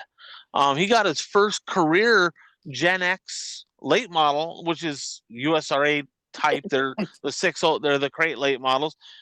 His first career win, he got that over at the Cheyenne Speedway in Lisbon. And a lot of times people get their first win, they start in the front row, they kind of hold on. Started 8th, drove to the front, started 8th. That's a hell of a win right there. Followed that up on Sunday with a gift certificate from Dairy Queen in the heat race. They DQ'd 3 drivers over at the Casino Speedway, so they have a tread depth deal. You got to run used tires on these cars. They checked it and they said it was like 1/64th, like too good of tread. Well, then, true story, it was ridiculous. Meanwhile, they actually got their own gauge out and they checked it and showed the tech guy, and they agreed on it that, well, maybe that guy's shit is all wore out that he's checking it with. You know, they checked it and they're like, it should have been legal. Freaking tech guy's like, well, I guess we're just gonna stick with the DQ. It was only a heat race, so who cares? Well, he rebounded 12th to 3rd. Very nice rebound. Parker Gilbertson with a good weekend. I look forward to seeing him more in Victory Lane. Changa, what do you got? Well, did you see that, you know, you were talking about that Caitlin Cole deal, right? Did you see who finished behind her? It did. A couple different people. Second place, Anthony Jensen. Third place, Russell Kiker Jr., right? So some of the biggest guns in that class. And then here's another one, right? Cade Leaper for the second week in a row beats up on Puffy up in Bemidji. They start side by side on the front row, and he gets it done again. Is there a new rivalry brewing up in the Pier Stocks up there? They're buddies. They're buddies too. Right? Are they buddies? Yeah, they're buddies. And Puffy's racing for a natty, and good old Cade Leaper keeps taking wins from him. I wonder how long that friendship's going to last. In the Hornet division for my dud, I'm going to go Bobby Arns. 5-race winless streak right now. Now, keep in mind, Tony Jensen's at 12, right? Mm-hmm. He's only at 8. They were about even here just a couple weeks back. Arns had 5 wins in May, 2 wins since. 2 wins since. So, Arns, my dud of the week in the grassroots. All right, I want to give a shout out here. East Central Sports. So East Central Sports in Rush City, Minnesota, just north of the Twin Cities on I-35, your number one source for pit bikes, kids ATVs, golf carts, Toro lawnmowers, and a whole lot more. In fact, I'm going to be getting a hold of Mac to see if we can't maybe, I don't know if he does a rental deal, a lease deal. I'd like to get a golf cart for the USA Nationals. See if maybe he can hook us up. I'm definitely going to be buying one. I'm going to be stopping to talk to him about that. When you're at these specials, you're at these races, you want a pit bike, you want to get around the track, right? You don't want to be walking everybody. Who do you call? You call East Central Sports. How do you get a hold of them? 320-358-1994, or check them out online at www.eastcentralsports.com. Mention you heard about them on the One to Go show. $100 off your next purchase. Thanks a lot, Mac at East Central Sports. All right, guys, let's jump into National Champion Trivia. National Champion Trivia. Now, last week I gave the clues. Changa got his second straight win. He got Chuck Swenson, 4-time national champion. He won 1 in the late model, 3 in the Wissota Championship sprint cars. So right now, Changa's tied with me. We're both at 3. Bert's at 1. Bert lost last week, so he's going to give the clues. Some drivers that already came off the board: David Karst, Mitch Johnson, Adam Hensel, Troy Kuyoff, Tyler Peterson, Tim McMahon, and Chuck Swenson. The rules, Bert is going to be given the clues, and if one of us guesses 3 times incorrectly, we automatically lose. The other person won. That happened last week. Bert made 3 guesses, got them wrong. So, Bert, have at her. All right. We're going Hornets. All right. This driver started racing when they were 17 years old. The year that this driver won the championship, they won 16 features out of 51 races. Holy shit. This driver's dad also raced cars and built race cars. This driver hails from Minnesota.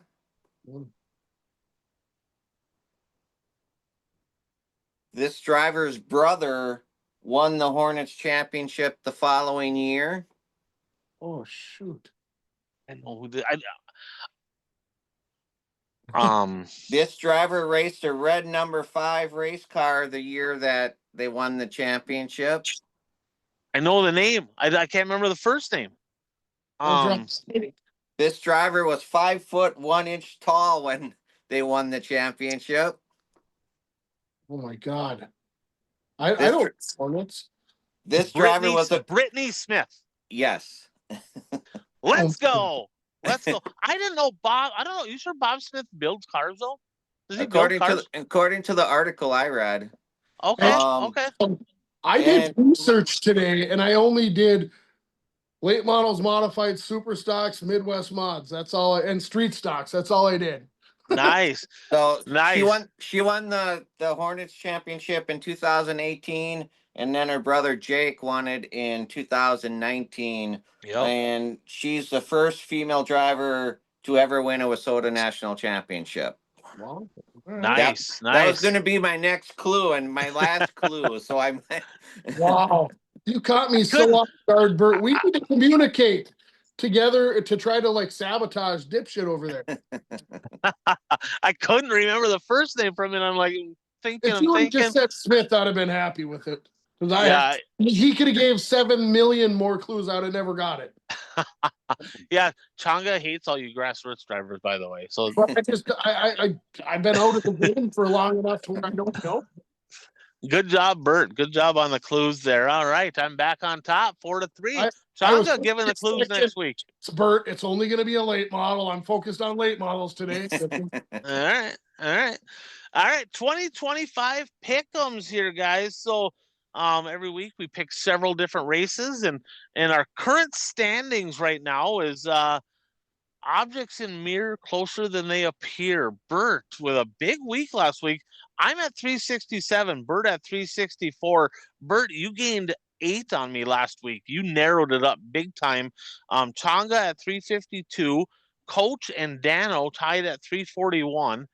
Governor at 332. Rainman at 329. Uper at 312. Tardy at 300. Worker Bee 297. Man Bun Dan at 293, Bromance 241, and Beefcake at 237. Couple outliers we had last week. Coach did a good job. He picked Angel Munoz for the stock cars at the Dakota Classic Mod Tour. The only guy to have him. He got a couple wins out of that deal. I pulled the rabbit out of the hat. I had Zach Mitchell for the first night of the Hell Tour, and got that win. Governor outsmarted all of us. Josh did. He had Jake Smith over at Montevideo for the Timmy Imes ALS awareness race in the Midwest Mods. He got that. The winner of the week, Bert and Governor had 30. The next closest was Rainman at 25. And you picked up 8 on us. I think I had 1 more than Changa last week. But you and old Josh Waltz out there had big weeks. All right. Upcoming events that we're going to be doing points on this week. A couple already happened here. Lucas Oil Dirt Late Models, of course, Tuesday night, last night at Shelby County Speedway. They had the Kosiski Family 53. Thursday, Friday, Saturday at Huset's for the 15th annual Silver Dollar Nationals.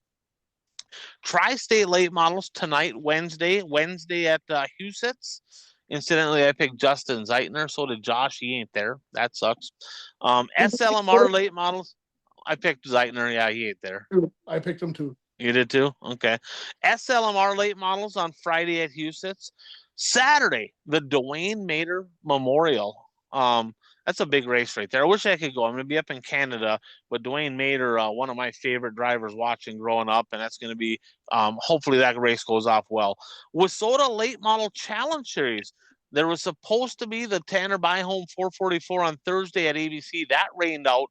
So we're picking the Twin Ports Twin 25s up at the Gondik Law Speedway Friday night. Incidentally, I will be there, Changa. I'm expecting you to be there with me. I don't know if you're going. My daughter's coming up. Shout out to my daughter Whitney. Birthday coming up this Saturday. Anybody that wants to send cash. What's that? I said, incidentally, Crash, hook us up with some ticks. Yeah, Crash, help us out. But we're going to be over in Superior. Troy and Jonathan Powers have done a great job with that deal for quite a while. That's a big event up there. Ogilvy Saturday for theirs, and then Granite City on Sunday. And then NLRA late models, they got a doubleheader Friday at the Red River Valley Speedway in West Fargo, Saturday over at the Devil's Playground, Devil's Lake, North Dakota. Both should be good. Talked to Gressef. He's going to be there Friday. And I said, man, aren't you going to the Mater Saturday? He goes, I'd like to go, and I feel like I should go. 95th, I think 95th birthday for grandma, and they got a big party, big get together. I'm like, wow, I mean, you got to do that. So understandable. Schaefer's Oil Southern Nationals, Monday Volunteer Speedway at Bulls Gap. We picked Tuesday at I-75, and then Thursday at Sonoya, Friday at Swainsboro, Saturday at Screven for a three-race swing in Georgia. USMTS is in action, 4 nights of action this weekend, Thursday at Fairmont, and then they head over to Minnesota, Princeton, Ogilvy, Granite City Motor Park, Friday, Saturday, Sunday. And then King of the Creek features were supposed to be tonight. Mother Nature took care of that. That's going to be tomorrow at 141, 10,000 to win for the IMCA stock cars. And we're doing a draft. Changa's favorite thing going on, doing a draft at Eldora for the sprint cars. Kings Royal, Joker's Jackpot. It's $100,000 to win, and then I think is it 100 and 250 or 100 and 200? 100 and 250, right? So a lot of money on the line there. Our draft picks this week, I did write them down, just our 3. So I have down. You have yours written down? Bert, do you have yours written down? I don't have them written down, but I think I can remember them. All right. So, Changa, who do you got? Oh, your boy with the number 1 pick. Oh, my friend with my first pick, Aaron Reitzel. My second pick was Tanner Thorson. My third pick, Chase Dietz. Incidentally, Reitzel and Dietz both won heat races tonight. And Tanner Thorson did get 4th. He's probably going to be in, it was a qualifying position. And then my last guy is Casey Kane. Bert, remember, who do you got? Yeah, first round I took Hot Sauce. Second round I had Bill Baylog. Third round, I can't remember his first name, but his last name is G. And then Sleeve or something was my 4th pick. You got Skylar G and Cy Lynch. That's who you got. Yes, That's Cy Lynch, yeah. Yep, I knew there was an S in it somewhere. Right? I took Corey Day, Justin Peck, Hunter Schurenberg, and Ryan Smith, who I didn't think Ryan Smith was going to be there the first 2 nights, but he's racing a number 6 car tonight and tomorrow night, and I believe he's going to be in the 69K after Christopher Bell goes back NASCAR racing for the final 2 nights. So Ryan Smith, incidentally, there all weekend. All right, so let's jump into our bold predictions, and we had a few come off the board. Every week we make 3 bold, sometimes Changa makes them and they're not so bold predictions. And we keep track of ones that we got correct and the correct percentages. So this past week, Bert had 3 come off the board. Hell Tour, he said Turbo and Jason Fager will win all of the remaining races. Knock, knock, who's there? 0-6. How about that, right? 0-6. So that's a no. 0-6 and not even close. Not even close. Nope. You said Brandon Schmidt was going to win at least one between the mod or the stock car at the Dakota Classic Mod Tour. Bert, he got second the final night in the mod. Close. He ran good. He was good. You were close there, but not close enough.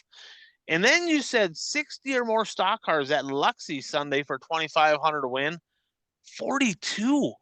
They had 55 for regular pay the week before. It makes know. no sense to me. I don't understand. Racers make no sense. Incidentally, tough deal there. Benji Lacrosse getting it done, DQ'd in post-race tech for carburetor infraction. Not positive. I think it might have been the same thing Johnny Carter got DQ'd for, but I'm not sure. Changa, you had 3 come off the board. How do you think you did? Well, Jeff tells me 2 and 1, but I want to know who doubled up in the stock cars last week. Angel Munoz got 2. Okay, all right. So I got 2 right, 1 wrong. Yeah, you said that Mod Tour, no repeat winners in the stock cars. Munoz got 2. Dirt Race Central Street Stock Tour, they were racing at Red Cedar and Rice Lake. You said Kyle Dykoff would go winless. You got that correct. High limit sprint cars. You said Brad Sweet would podium all the races that he raced over the weekend and would retake the point lead. They only raced 1. He won it. He took the point lead back. That was correct. Uper had 3 come off the board. He said Turbo would win week 5 and be the overall champ. So between him and Bert, they really fucked his week up. Congratulations, guys. That did not happen.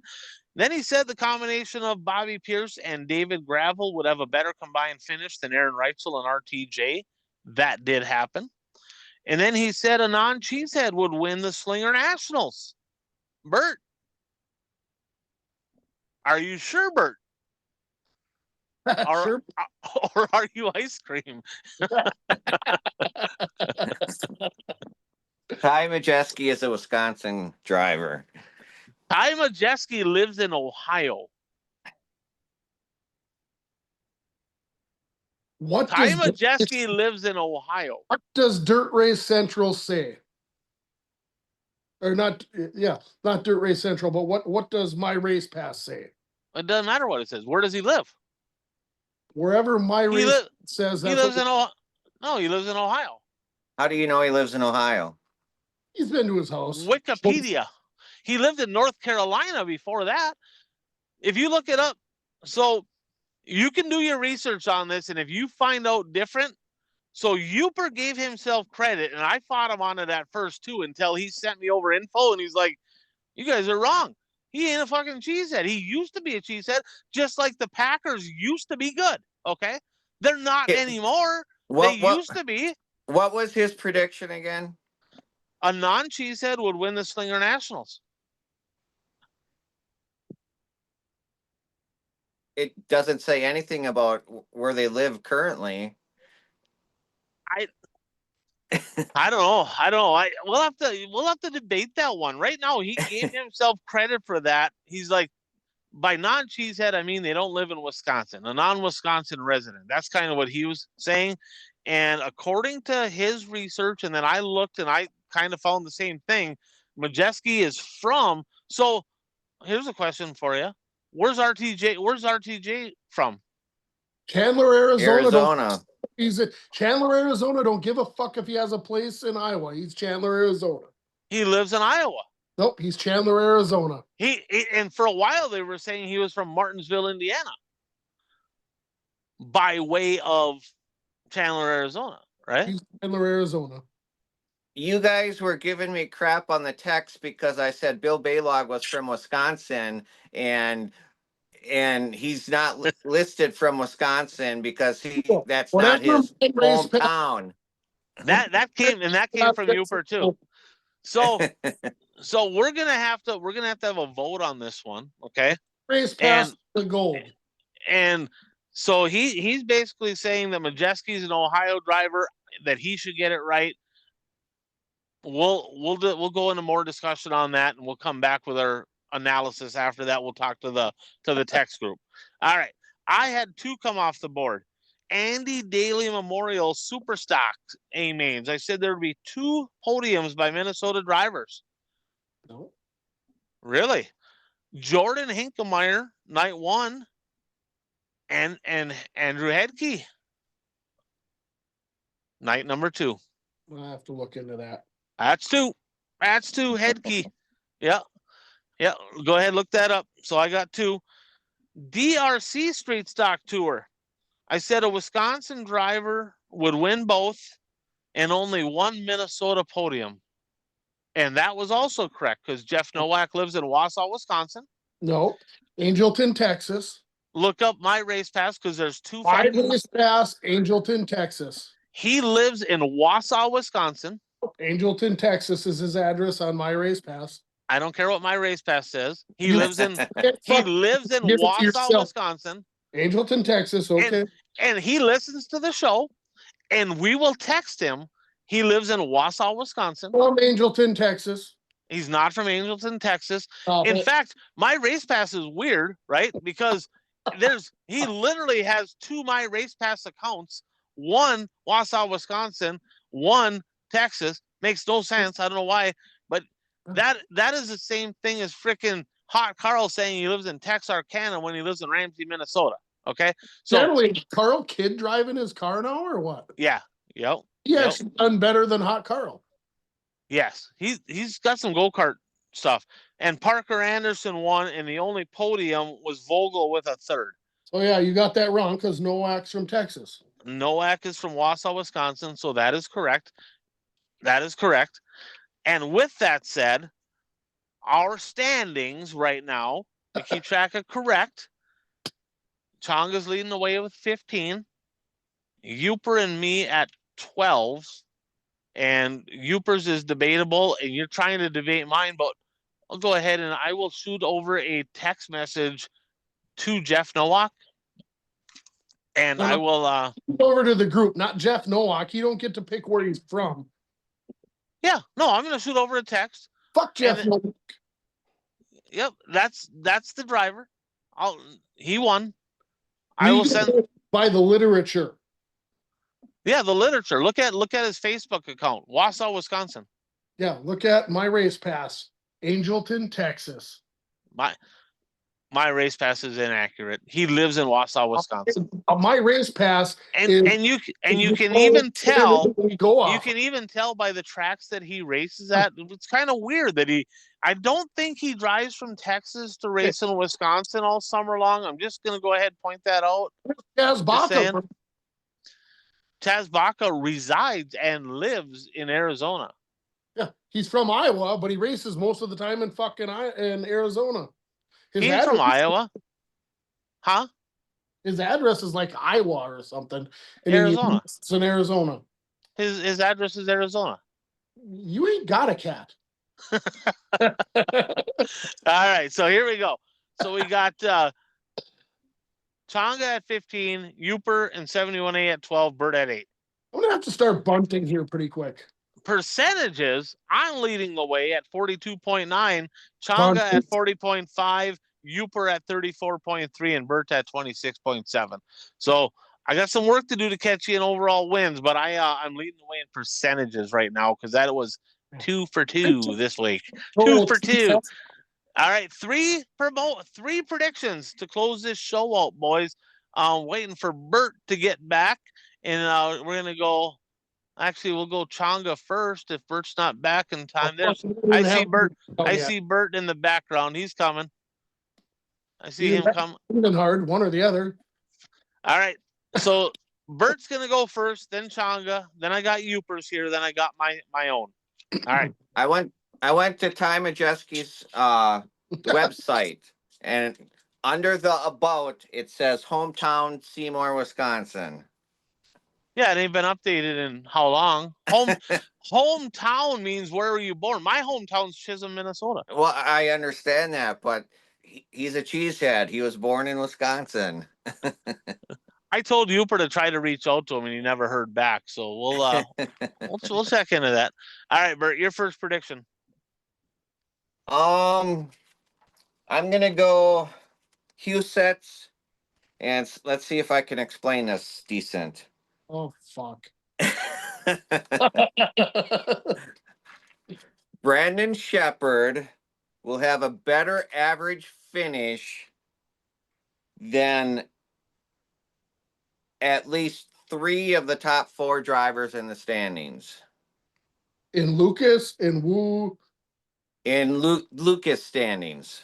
So Brandon Shepherd will have a better average finish over the 3 nights at Husets than at least 3 of the 4 drivers in the top 4 right now. Correct. Well, essentially, he'll have at least the first or second best average finish. Yeah. Maybe. Yeah, maybe. All right. Fair enough. All right. Changa.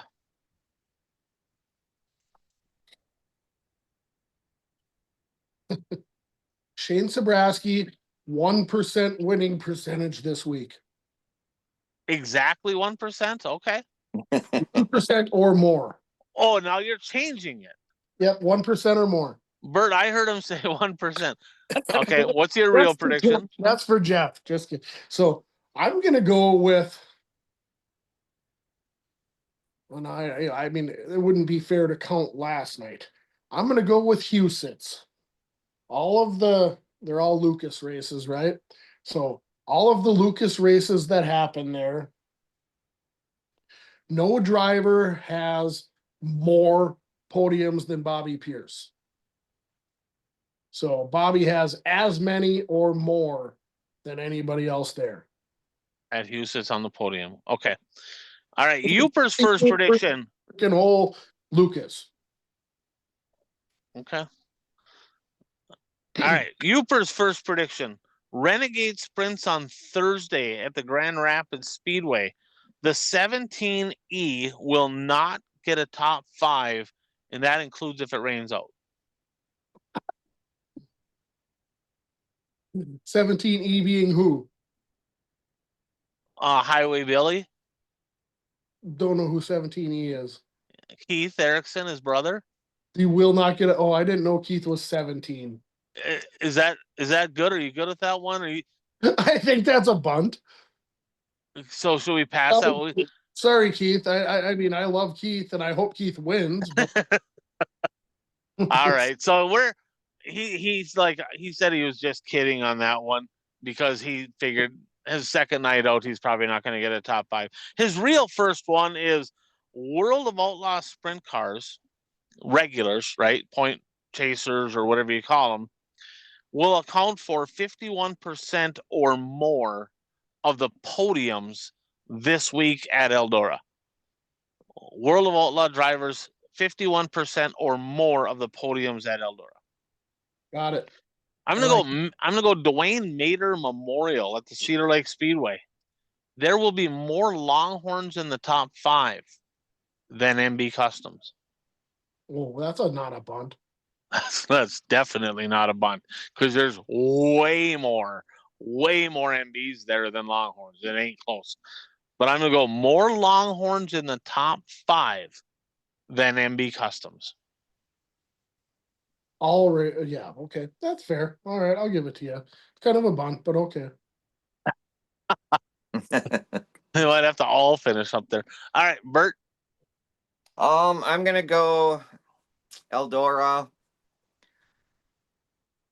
The final night of the high limit, the feature on the final night for high limit will be won by an outlaw regular, and the feature on the final night of the outlaw show will be won by a high limits driver. Oh, that's bold. I like that. All right, that's interesting. All right, I like it. And for the record, right? Well, Kyle Larson won't be there for that, so that it wouldn't even matter. Yeah, that wouldn't even matter. Yeah. It has to, and by regular, it has to be somebody that raced all the shows, somebody that's in the points. Okay. Yeah. Okay. All right, Changa. Would it be wrong if I were to say Changa gets a top 5 in the draft?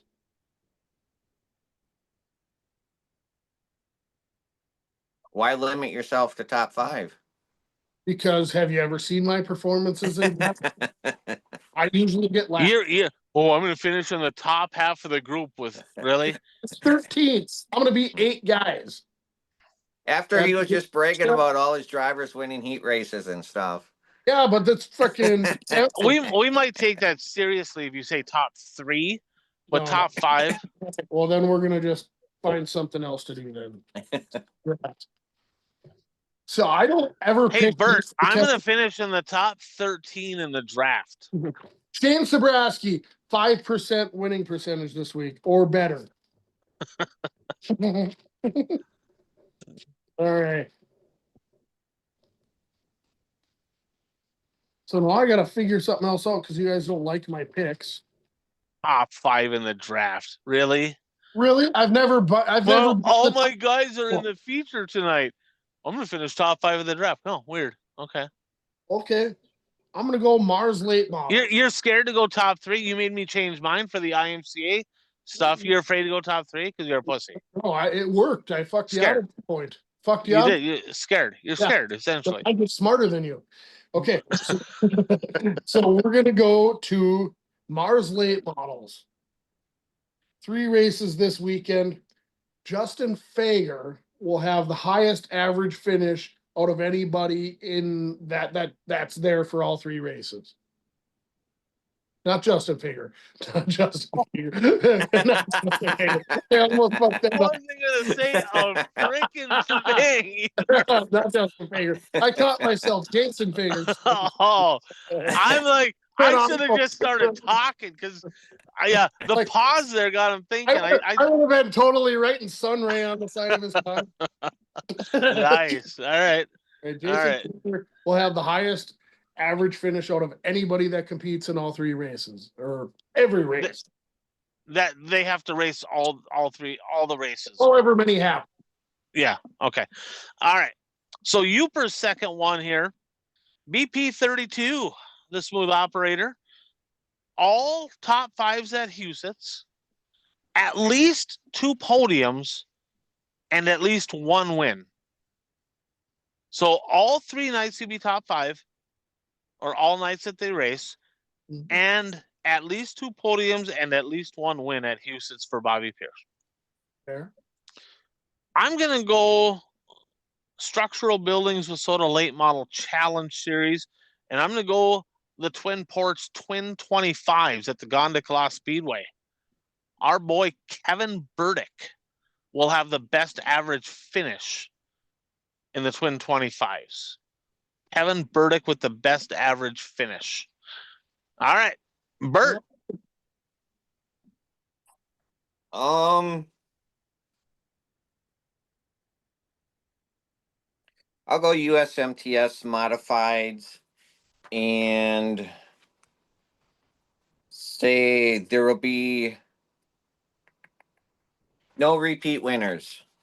Wow. All different winners every night. I like it. No repeat winners at you on the USMTS this week. I like it. All right. All right. Changa, you're third and final.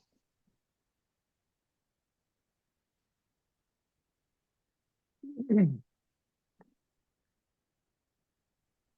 gonna go NLRA late models.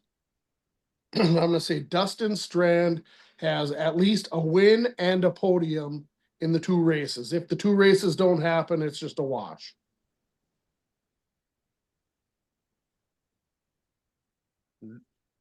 Jesus Christ.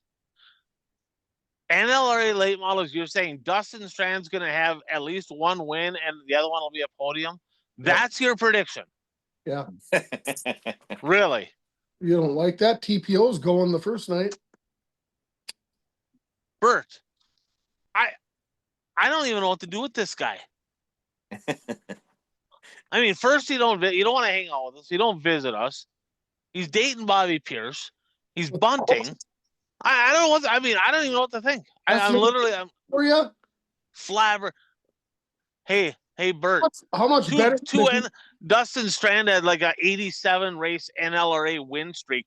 Well, he's gonna win one of them this weekend. Oh, yeah. Every fucking other car is gonna be at the Challenge Series race or at the Mater. But hey, he's gonna win one. Really? That really? How about this? At least do this for me. At least do this. He'll win one, and the other one will be at least go top 2, not top 3. I can do that. Okay, and they both have to happen. All right. Hey, if one race out is one last week, so fair enough. All right. I'm a little bit happy with that. All right. Buddy Kofoid is going to continue his big show dominance and will win either the Thursday or the Saturday or both main event. He's either going to win the $100,000 the 250,000 or both this weekend. Buddy Kofoid stays hot. Update? You want an update? Sure. What do we got? We're racing again. Okay.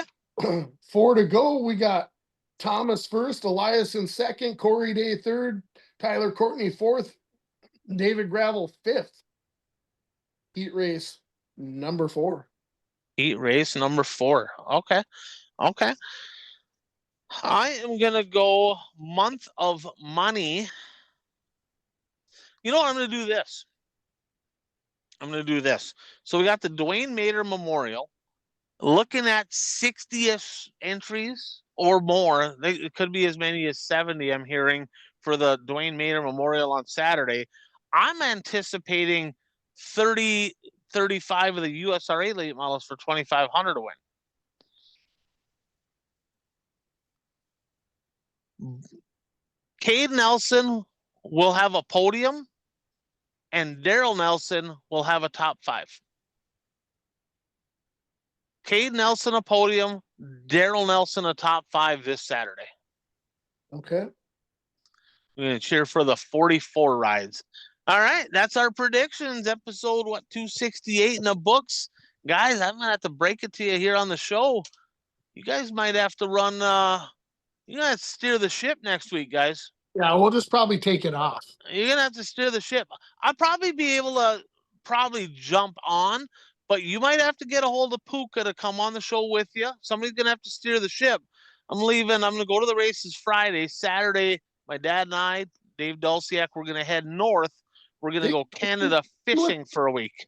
Huh? Dave's going with you? Dave's going with, yeah. Oh, shit. Yeah, incidentally, guys, we're not letting Dave drive the boat. I sure hope Okay. as hell not. Not happening. The way his season's going right now, that Fire fucking thing will break down in the middle of the lake. We'll drown. We'll die. It'll sink. Some shit will happen. He's not allowed to touch the steering wheel. Not happening. Okay, not happening. And we might give him one of them dummy hooks or whatever, them dummy baits with no hooks in it, because the way shit's going right now, he'll start hooking us or whatever. Not really sure. So, but we're gonna bring him with nonetheless.